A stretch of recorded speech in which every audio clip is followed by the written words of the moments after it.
Welcome back to Grammar Grade 7. This is Unit 2, Lesson 11, and it's the very last lesson of our unit on nouns. You've come a long way with naming words, so let's finish strong with a clever little trick that nouns can do. Sometimes one noun steps right up beside another to explain it, to tell you exactly who or what we mean. That helpful noun has a name, an appositive. Let's take a look. So what exactly is an appositive? An appositive is a noun, or sometimes a pronoun, placed right beside another noun to identify it or add information about it. In other words, it renames the noun next to it. And here's the key.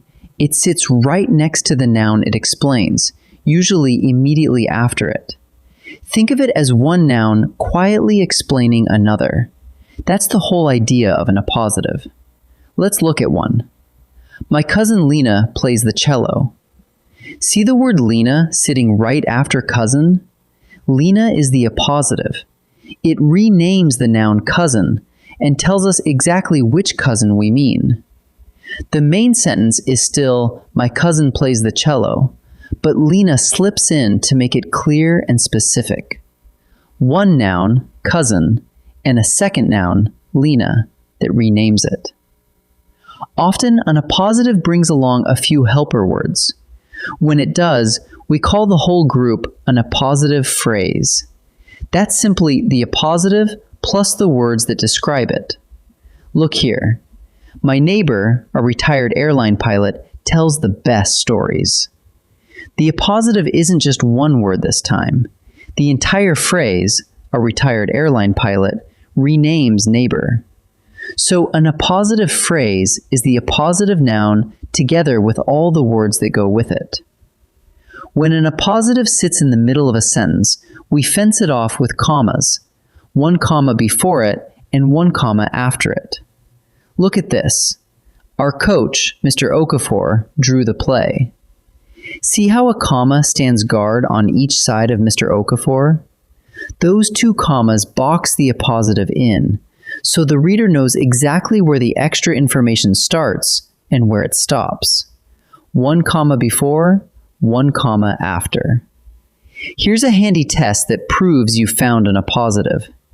Because an appositive only adds extra information, you can lift it right out and the sentence will still make complete sense. Take this. The river, the Nile, flooded the fields. Now cover up the words the Nile. What's left? The river flooded the fields. That's still a complete, perfectly good sentence. If you can drop the words between the commas and the sentence still stands, you found an appositive. Every appositive points back to the noun it renames, and the two mean the very same person or thing. Look at this. The author, Maya Cole, signed my book. Maya Cole is the appositive, and it points straight back to the noun author. In fact, the author and Maya Cole are the same person. That's the heart of an appositive.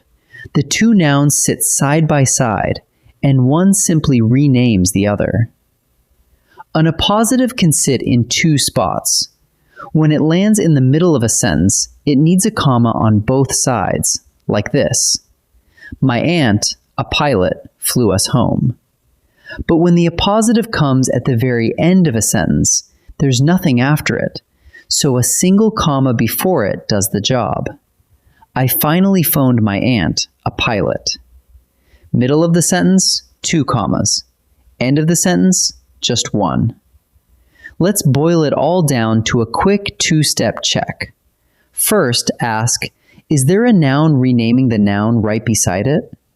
Second, ask, can you drop that word or phrase and still have a complete sentence? If the answer to both is yes, you're looking at an appositive, and it usually gets commas around it. Renames the noun and drops out cleanly. That tells you every time. Let's practice together. Time to practice. In this first set, each sentence contains an appositive, a noun that renames another noun beside it. Read carefully and pick out the appositive. Pause the video and choose before I reveal the answer. My uncle, a firefighter, visited our class. Which part renames the noun beside it? The words a firefighter sit right after uncle and tell us more about him, and you could lift them out and still have my uncle visited our class. So the answer is a firefighter. We studied Saturn, the ringed planet, in science.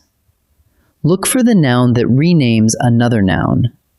The phrase, the ringed planet, comes right after Saturn and renames it, and it's fenced off with commas. So the answer is the ringed planet. The winner, Priya, thanked her teammates. Which noun renames the noun beside it? Priya sits right after winner and tells us exactly who the winner is, boxed in by 2 commas. So the answer is Priya. In this second set, we focus on the commas. Remember, an appositive in the middle of a sentence needs a comma on each side, and one at the end needs a single comma before it. Pause and choose before I answer. Our teacher, Mr. Diaz, smiled. The name Mr. Diaz is an appositive renaming teacher, and it sits in the middle of the sentence. An appositive in the middle needs a comma before it and a comma after it. So the answer is our teacher, comma, Mr. Diaz, comma, smiled. I wrote to Langston, a famous poet. Here, the appositive, a famous poet, comes at the very end of the sentence. Since nothing follows it, you only need 1 comma, placed right before it. So the answer is 1 comma before it. An appositive in the middle of a sentence needs how many commas? Because it's tucked between other words, it has to be fenced off on both sides. 1 comma before and 1 comma after. So the answer is a comma before and after. Let's gather up what we learned. An appositive is a noun placed right beside another noun to rename it or add information about it. When it brings along describing words, the whole group is an appositive phrase. Many appositives are set off with commas. 2 commas when the appositive sits in the middle of a sentence, and 1 comma when it comes at the end. And to test one, just drop it. If the sentence still stands, you found an appositive. That wraps up our whole unit on nouns, and you did wonderfully. Great work today, and I'll see you in the next unit.